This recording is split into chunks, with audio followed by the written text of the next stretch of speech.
Ada orang, Pak, saya milih ini, yang lain milih itu. Enggak, kalau itu pilihan berarti enggak hakiki. Kamu bisa milih, bisa enggak. Kebebasan itu hakiki. Yakinlah bahwa kalian itu hakikatnya bebas. Kok terbelenggu, Pak? Kamu sendiri yang membelenggu atau circlemu yang membelenggumu? Jadi bukan kenyataan dirimu. Jadi kebebasan berarti kalau dalam bahasa agama itu termasuk fitrahnya manusia.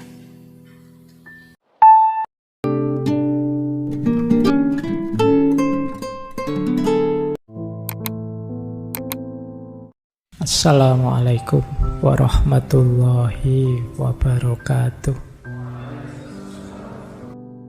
Bismillahirrahmanirrahim. Alhamdulillahirabbil alamin. Assalatu wassalamu ala asyrafil anbiya'i wal mursalin. Sayyidina wa maulana Muhammadin wa ala alihi wa ashabihi wa man tabi'ahum bi ihsanin ila yaumiddin. Amma ba'd. Bismillah, mari kita lanjutkan ngaji kita. Buku itu sebenarnya kumpulan tulisan, ada banyak kumpulan tulisan dari beliau, antara lain buku itu.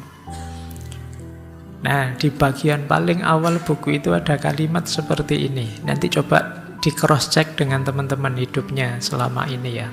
Apalagi ini banyak mahasiswa. Selama berabad-abad kita telah diindoktrinasi oleh para guru kita, para pemimpin kita, buku-buku kita, orang-orang yang kita anggap suci. Kita berkata pada mereka semua itu, beritahu aku segalanya, apa yang ada di balik bukit-bukit, gunung-gunung, dan bumi ini. Kemudian kita merasa puas dengan deskripsi yang mereka berikan. Terus komentarnya beliau, itu berarti bahwa hidup kita didasarkan pada kata-kata belaka. Dan berarti hidup kita sifatnya dangkal dan kosong. Kita tidak orisinil. Selama ini kita hidup berdasarkan apa yang diberitahukan pada kita. Baik karena terdorong oleh kecenderungan-kecenderungan sifat-sifat bawaan kita, ataupun karena kita terpaksa menerima segalanya itu karena situasi dan lingkungan. Kita merupakan hasil dari segala macam pengaruh, dan tak ada apapun yang baru dalam diri kita. Tak ada apapun yang telah kita temukan sendiri dalam diri kita. Tidak ada yang orisinil, tidak ada yang murni, tidak ada yang jelas. Ini sindiran telak ya untuk kita. Ternyata selama ini kita itu tidak pernah benar-benar hidup, tidak pernah benar-benar memahami hidup ini versi kita. Kita hanya mengikuti kata-kata. Padahal kata-kata itu bukan dunia yang sejati. Itu kan perspektif tafsirnya mereka. Tapi kita ikut mereka. Ya mungkin bagi mereka itu otentik. Kalau bagi kita yang hanya follower, ya kita tidak menikmati, tidak memahami dunia kita sendiri. Isi kepala kita penuh dengan pikirannya orang lain. Jangan-jangan ada pikiran saya juga di kepalamu. Terus buat apa? Kata Krishnamurti, inilah nanti yang membelenggu kita. Jadi kita bukan pejuang kebenaran untuk hidup kita sendiri. Padahal kata beliau, deskripsi itu tidak sama dengan yang dideskripsikan. Aku bisa mendeskripsikan gunung, tetapi deskripsi bukanlah gunung itu sendiri. Dan jika engkau terjebak dalam deskripsi seperti kebanyakan orang, maka engkau sebenarnya tidak akan pernah melihat gunung itu sendiri. Kalau kita ikut pikirannya orang, tentu saja kita tidak melihat sendiri. Padahal setiap orang itu kan memahami sesuai cara pandangnya, sudut pandangnya, dan titik pandangnya masing-masing. Yang bisa saja tidak relate, tidak relevan dengan hidup kita. Jadi ternyata dunia kita hanya dunia deskripsi. Nah, ini kritiknya. Makanya lanjut beliau mengkritik kita. Kita adalah pemulung barang bekas. Ya, pikiran-pikirannya orang itu kan kayak barang bekas, mereka melontarkan, kita ambil. Kita hidup berdasarkan apa yang telah dikatakan kepada kita. Baik yang dituntun oleh kecenderungan kita atau lingkungan kita. Tidak ada yang baru dalam diri kita. Tidak ada yang kita temukan sendiri. Tidak ada yang asli, yang murni dan jelas. Itu masih mending kalau kita paham pikirannya. Kadang-kadang kita mulung tidak paham, yang penting share. Nah, hari ini kan peradaban share itu kan, kita tidak ngerti benar yang kita share itu apa, tapi rasanya kok keren saja, rasanya kok hebat saja. Terus wow, hari ini peradaban kita kan rame sekali. Cirinya era digital itu noisy, rame, tapi dangkal. Jadi karena tidak banyak orang berpikir, tinggal transfer pengetahuan dari sini ke sana. Apalagi kalian sekarang dibantu habis-habisan oleh teknologi. HP-mu sangat paham, chat GPT-mu sangat dalam, tapi kamu tambah dangkal. Kamu tinggal ngutip saja. Mahasiswa yang harusnya menganalisis persoalan sekarang sekedar mentransfer pengetahuan. Ini masalah besar bagi Krishnamurti. Kita tiap hari yang teriak-teriak, saya merindukan kebebasan, tapi ternyata kita membelenggu diri kita sendiri dengan gagasannya orang lain, pikirannya orang lain, perspektifnya orang lain. Nanti mungkin ada yang tanya, lupa kan belajar itu begitu. Seperti malam hari ini kan kita belajar tentang Krishnamurti, kemarin belajar itu kan tentang orang lain. Iya, tapi kalau kalian tidak menghidupkan versimu sendiri, ya sama saja kamu pemungut barang bekas tadi. Pikiran orang lain itu boleh kalian telaah, kalian pahami, kalian dalami sebagai bahan pertimbangan, sebagai rujukan. Hidupkan pikiran itu versimu. Jadi jangan terjebak di pikiran-pikiran tertentu, kelompok tertentu, aliran tertentu. Itu dikritik oleh Krishnamurti. Itulah yang memenjara kita. Ternyata nanti pada akhirnya yang membuat kita tidak bebas itu diri kita sendiri. Kelakuan kita tentang kita sendiri, pada diri kita. Ternyata yang memenjara ya kita sendiri. Nah, ini yang dikritik oleh Krishnamurti. Di situ nanti titik pangkal dari freedom from the known. Gimana caranya kita bebas dari the known yang kita ketahui selama ini. Bayangkan ya, hidup kita itu kan tergantung pikiran. Sering saya bilang, harapanmu, ketakutan-ketakutanmu, kegelisahanmu, itu kan kuncinya karena pikiran. Pak, besok masa depan saya gimana ya Pak? Situasi hari ini kok kacau begini ya Pak? Itu kan pikiran-pikiranmu. Dan ternyata pikiran itu ternyata bukan kamu. Kamu hanya mengikuti orang lain. Kenapa sekarang kamu gelisah? Katanya orang-orang sebentar lagi ada gempa, Pak. Katanya rame sekali sekarang, mungkin bulan ini Agustus katanya ada kiamat, Pak. Katanya itu kan kamu dapat dari mana-mana, dari luar, dan kamu gelisah. Terus kamu menghadapi dunia dengan kegelisahanmu, padahal segala deskripsi dan informasi tadi miliknya orang lain yang kamu ambil. Tanpa kamu relatekan, tanpa kamu kontekstualkan dengan hidupmu sendiri. Inilah problem besarnya kebebasan justru, kalau versinya beliau. Jadi bukan bebas dijajah siapa oleh siapa, wong kita sendiri yang menjajah diri kita sendiri. Kita lanjutkan ya. Nah, maka Krishnamurti punya pemaknaan yang khas tentang kebebasan. Selama ini kan kita memaknai itu, bebas itu berarti kita bebas milih. Bebas itu ada banyak pilihan, kemudian suka-suka kita mau mengambil yang mana, kan begitu kita memaknai kebebasan. Terus pandangan seperti ini terus dikritik oleh Krishnamurti. Kalian tidak sadar, seolah-olah kalian itu bebas milih, padahal kalian dikondisikan untuk milih hal tertentu dan tidak milih hal yang lain. Jadi kita merasa bebas, padahal sebenarnya kita itu disetir oleh kondisi, oleh situasi, oleh tokoh-tokoh, oleh guru-guru kita, oleh dan lain sebagainya. Itu yang dikritikkan oleh Krishnamurti.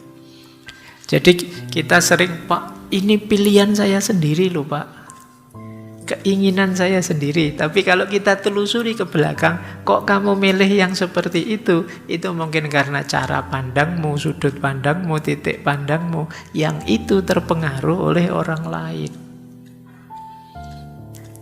Jadi ada pengkondisian yang kamu tidak paham. Itu makanya dulu waktu kita belajar filosof barat, mungkin teman-teman ingat ya, ini sesi ngaji filsafat awal itu, Michel Foucault. Beliau punya konsep kebalikannya orang modern. Orang modern awal itu kan bilang knowledge is power. Siapa yang menguasai pengetahuan, dia akan punya power.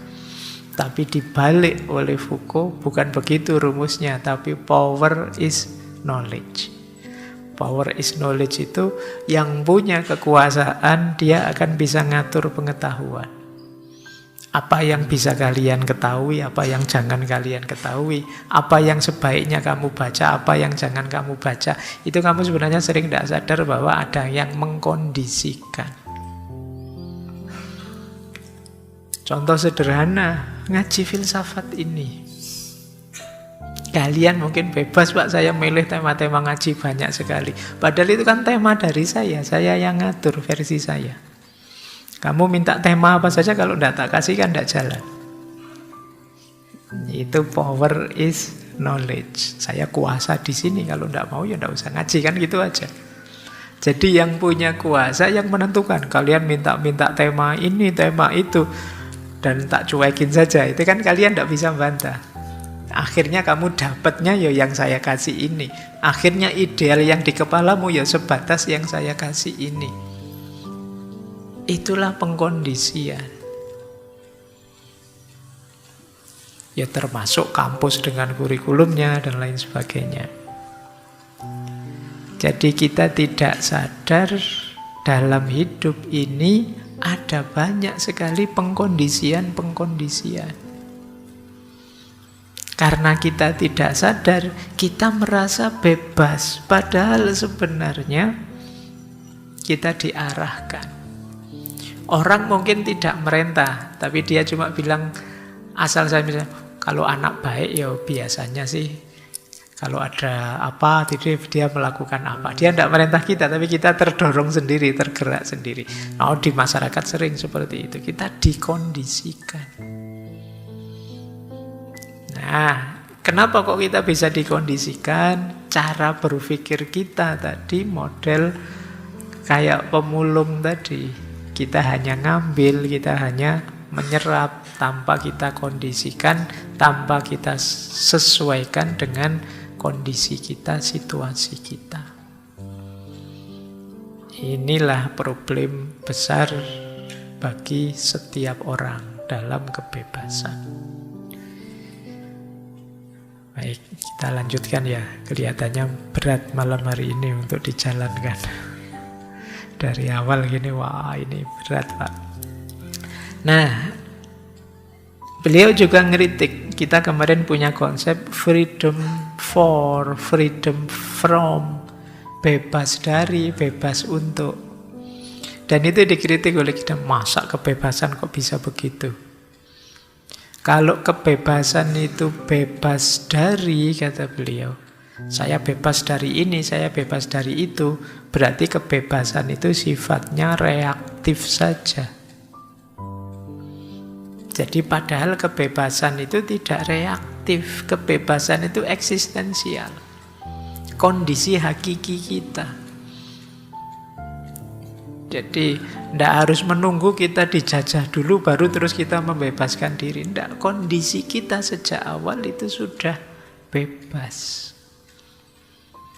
Orang yang punya pandangan bahwa kebebasan itu adalah freedom from, bebas dari, kata Krishnamurti, ya dia akan reaktif saja dan nanti dia biasanya lepas dari satu penjajahan masuk ke penjajahan yang lain. Lepas dari satu organisasi masuk ke organisasi yang lain. Lepas dari satu partai masuk ke partai yang lain. Akan begitu kalau maknanya kebebasan itu hanya bebas dari. Ya bagian dari kebebasan mungkin bebas dari, tapi bukan itu hakikatnya kebebasan. Ada juga yang bilang kebebasan itu bebas untuk. Bebas untuk itu berarti ideal. Saya harus melakukan ini, saya harus melakukan itu. Loh, kalau kebebasan itu bebas untuk dan sifatnya ideal, berarti kan dia sesuatu yang kita tuju. Saya ingin bebas, Pak. Itu seolah-olah sekarang belum bebas, kamu menuju kebebasan. Kata Krishnamurti, tidak begitu. Hakikatnya kita sudah bebas. Jadi kebebasan itu bukan perjalanan menuju. Jadi hakikinya diri kita begitu kita lahir itu kita statusnya merdeka, bebas. Jadi bukan menuju kebebasan ini, menuju kebebasan itu.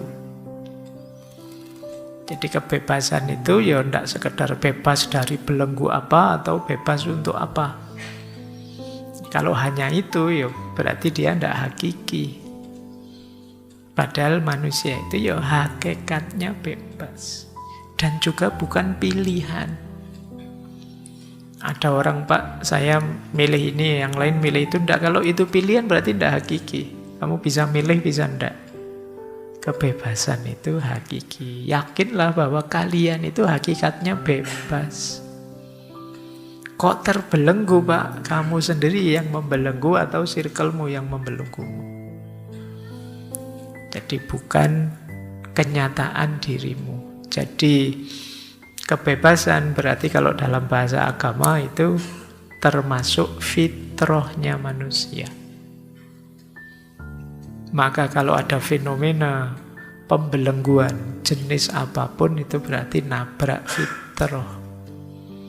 Makanya nanti ada beberapa filosof muslim kontemporer yang punya konsep bahwa agama itu cirinya pembebasan. Karena agama itu menuntun kita pada fitrah-fitrah. Jadi dasar kemanusiaan kita.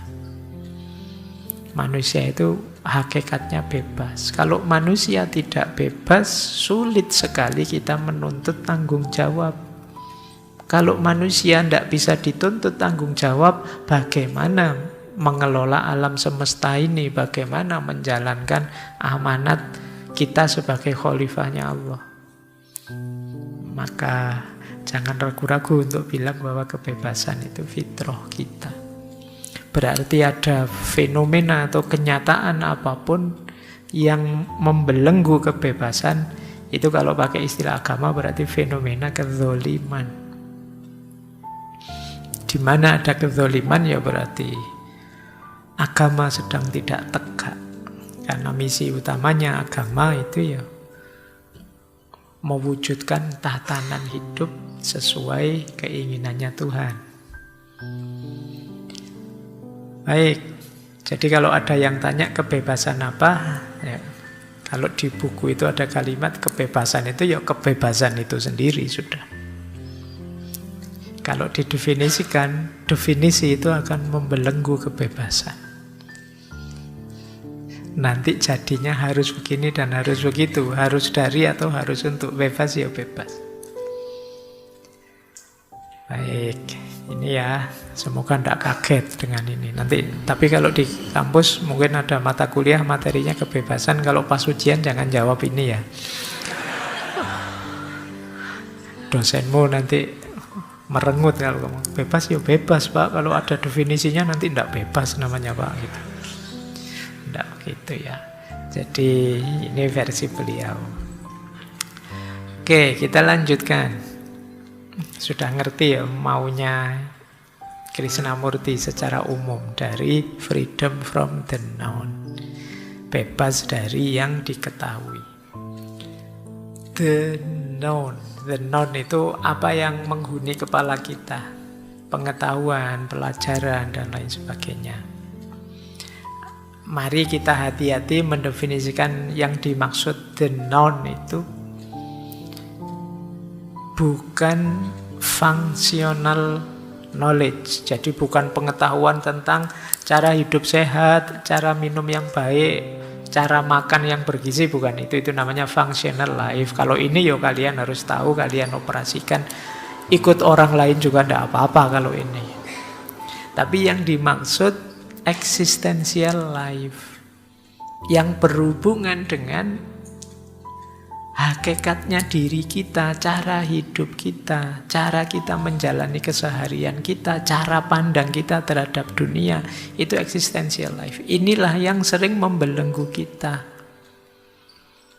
Jadi the known itu bagian eksistensial, ada yang menyebutnya psychological knowledge. Wong kita itu menjalani hidup kita, kok meminjam konsep teori dari orang lain yang membaca hidupnya dia. Itu yang dikritik oleh Krishnamurti. Jadi bukan yang functional knowledge ya. Nanti Pak begitu, kalau begitu pengetahuan di kepala saya dibuang semua ya Pak. Saya yang belajar membaca, belajar nulis, belajar caranya mandi, belajar caranya makan, bukan itu namanya functional knowledge. Tapi yang dimaksud existential knowledge, pengetahuan-pengetahuan tentang kedirian kita. Kadang-kadang kan kegelisahan kita itu kan karena pendapatnya orang lain, komentarnya orang lain, padahal dia melihatnya ya sesuai dunianya. Kadang-kadang saya nyaman pakai baju kayak gini, terus ada orang komentar, menurut saya kalau kamu bajunya jangan begitu, kamu apa? Dan kita gelisah karena itu. Jadi kita tidak yakin dengan pilihan kita sendiri. Ini namanya kita terbelenggu oleh orang lain. Itulah the known, itulah pengetahuan. Biasanya kata Krishnamurti, the known itu sesuatu yang eksistensial, yang dari situlah nanti formulasi hasrat, keinginan, cita-cita kita rumuskan. Cita-citamu apa? Kayak dulu waktu kita kecil ditanya cita-cita apa, terus jadi dokter, jadi pilot, itu pasti kita tidak sadar. Kenapa harus dokter, kenapa harus pilot? Hanya karena ikut orang lain saja. Mungkin orang tuanya, mungkin lingkungannya, bahwa jadi dokter keren loh, jadi pilot keren loh. Kita merancang keinginan, harapan dan cita-cita dasarnya the known tadi.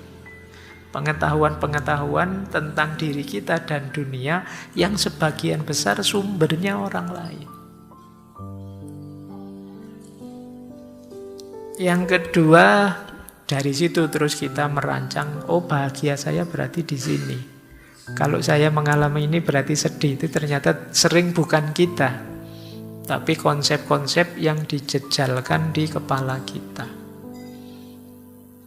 Itulah the known. Jadi kalau tadi ada yang tanya, apa bisa Pak kita bebas sepenuhnya dari pengetahuan? Ini yang dimaksud bukan semua pengetahuan, tapi existential knowledge. Kita hidup di dunia kita, tapi dibelenggu oleh konsep-konsep orang lain yang punya dunia sendiri. Disinilah pentingnya pembebasan pertama-tama, kata Krishnamurti, ya pembebasan di level ini. Kalau mental kita sudah mental terjajah, existential knowledge-nya hanya mengandalkan orang lain yang lain dari luar, ya kita tidak akan bisa mandiri. Ini yang sering kita sebut mentalnya memang mental layak jajah. Kalau mental layak jajah, ya tidak usah kaget kalau kita sampai hari ini dijajah. Ya memang berpikir sendiri itu capek, berpikir sendiri itu rumit, berpikir sendiri itu tidak nyaman. Tapi kalau kita tidak berpikir sendiri, bagaimana kita bisa menikmati hidup kita sendiri? Bagaimana kita bisa hidup dengan standarnya orang lain? Gimana kita bisa hidup disetir oleh kemauan, keinginannya orang lain dengan mengabaikan kemauan dan keinginan kita sendiri? Itu harusnya siksaan yang luar biasa. Yang menyiksa siapa? Kita sendiri. Kita mengizinkan perspektif, gagasan, cara pandang orang lain masuk dan mengendalikan kita. Disinilah pentingnya kita berjuang untuk freedom from the known. Bebas dari yang diketahui. Lanjut.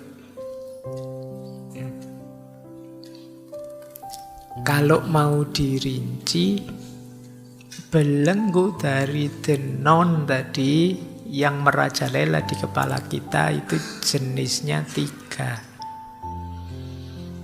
Yang pertama jenis mental, yang kedua belenggu ego dan identitas, yang ketiga belenggu sosial dan budaya.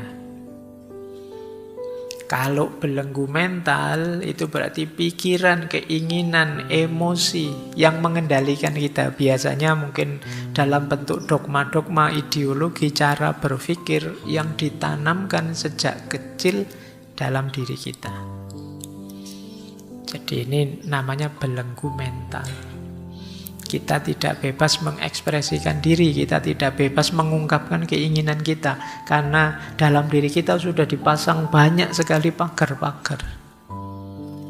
Ini tidak boleh, itu tidak boleh, ini jangan, itu jangan, dan lain sebagainya. Ini namanya belenggu mental.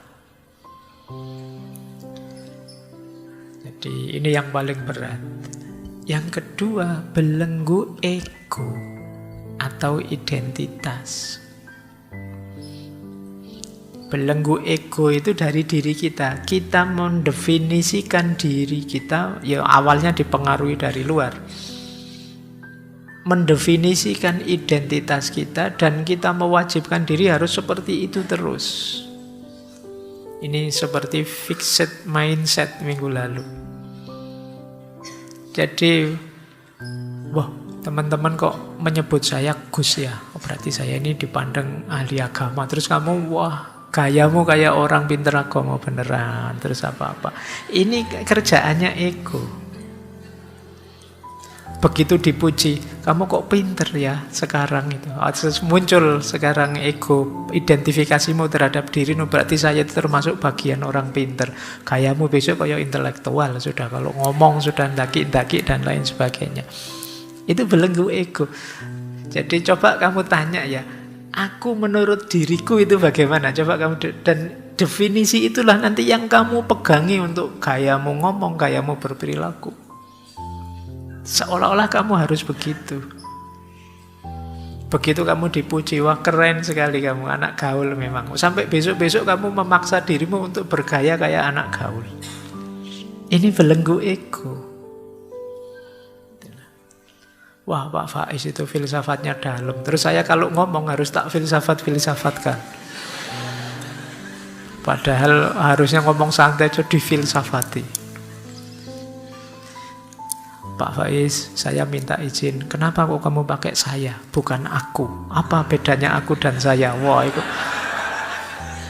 kurang kerjaan. Tapi itu kerjaannya ego. Ketika kita sudah mengidentifikasi diri kita sebagai A, B, atau C, maka identifikasi itu kemudian membelenggu kita. Kadang-kadang kita lupa ruang, lupa waktu, harus begitu terus. Nah, kamu sudah bilang, oh, mahasiswa itu ya harusnya kritis. Oh, nanti kemana-mana kamu kritis nih. Wah, nanti di warung-warung juga kamu kritis. Wah, ini posisi kursinya harusnya tidak begini. Terus itu ego sudah yang memenjara seperti itu. Dan yang terakhir tentu saja lingkungan, sosial, budaya, yang tadi pakai istilah mengkondisikan isi pikiran kita, mengarahkan kemana, mengisinya dengan apa, itu sudah lingkungan, sosial, dan budaya. 3 hal inilah nanti yang kita harus berjuang membebaskan diri darinya. Diingat-ingat, membebaskan diri bukan berarti membuang ya. Tapi jangan sampai membelenggu kita sedemikian rupa. Sehingga kitanya sendiri hilang, kita tidak otentik lagi. Boleh saja kok setelah kalian renungi, oh memang benar Pak, masyarakat saya yang dilakukan ini. Tapi kan sekarang kamu keputusanmu sendiri, hasil renunganmu sendiri setelah kamu refleksi sendiri. Tidak karena terikat, tidak karena terkondisikan, tidak karena terpaksa. Jadi yang namanya belenggu itu kan ya ketika kamu dipaksa untuk itu. Tapi kalau kamu sendiri yang menerima, oh ya menurut saya yang ini memang pas Pak. Nah kalau itu kan hasil refleksimu, tidak apa-apa. Meskipun sama kemudian akhirnya. Tapi sekarang kamu secara mandiri memutuskan untuk dirimu. Tidak sekedar follower, tidak sekedar ikut. Tapi kamu memutuskan. Nah, inilah 3 belenggu the known. Maka kata Krishnamurti, the known adalah penjara pikiran. Dan hanya dengan pembebasan darinya, pikiran dapat benar-benar hidup. Semakin kita terikat dengan the known, semakin kita menyangkal kesempatan untuk pertumbuhan dan transformasi diri yang sejati. Semakin kuat posisinya the known, semakin kita tidak berkembang. Jadi boleh ya teman-teman, yang kemarin-kemarin kan banyak yang mengeluh, Pak, saya kok tidak berkembang-berkembang ya, saya kok stuck begini-begini saja ya. Jangan-jangan beban the known di kepalamu sangat berat. Sehingga kamu tidak berani ini, tidak berani itu, tidak bisa melakukan ini, tidak bisa melakukan itu. Yang pada akhirnya ya kamu tidak berkembang sudah. Kamu yang dulu ya masih belum berubah sampai sekarang. Masih begitu saja, kamu stuck, kamu mandek. Kenapa? Beban dari the known tadi. Kamu tidak bisa transformasi diri. Baik. Itu ya, jadi paling tidak sampai di titik ini kita sadar ada problem besar yang akarnya diri kita sendiri, yang kita harus membebaskan diri darinya. Jadi kemarin-kemarin tema kemerdekaan, kebebasan kan bebas dari yang lain yang ingin membelenggu kita. Malam ini kita ingin membebaskan diri dari diri kita sendiri, yang sering malah membelenggu kita.